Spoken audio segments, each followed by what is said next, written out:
Communication is hard.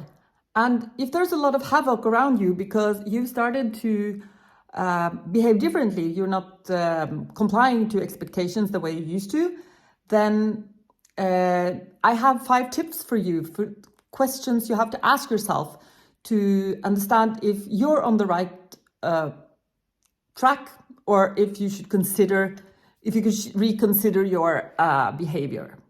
So if you're in a situation like this, you often start to ask yourself, is it me that's difficult? And yes, you're being difficult, but for a good reason. And try to be the light while you're being difficult, and continue to say no while loving everyone. So that's the first thing. So the second thing is you start to ask yourself if the others are right and you are wrong. And if you ask yourself that question, you're definitely not a narcissist or a sociopath.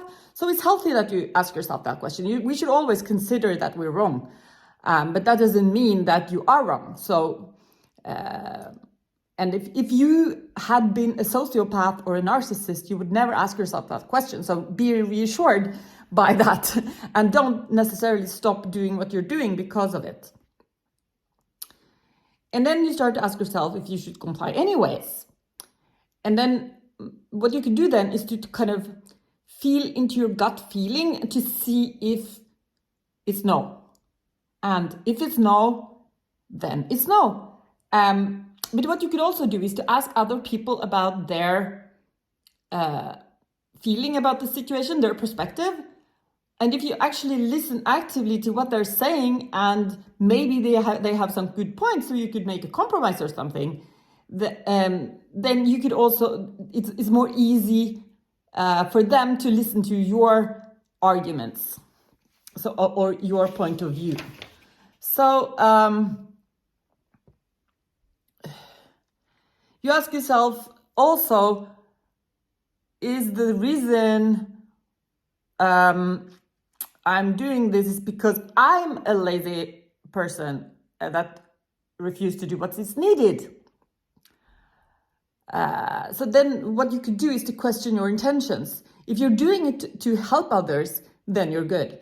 If you're doing it just to get away easily, then maybe you should reconsider. But if you do it to set some healthy boundaries that you didn't do before, then you're doing the exact right thing. And then the fourth thing that you start to ask yourself is whether you're a bad person. And then what you should do in that case is to tell the stories in your head to shut the fuck up, and go to the mirror and state that you're a warrior goddess sharing wisdom, and that you're gonna do what you decided to do, and no more bullshit.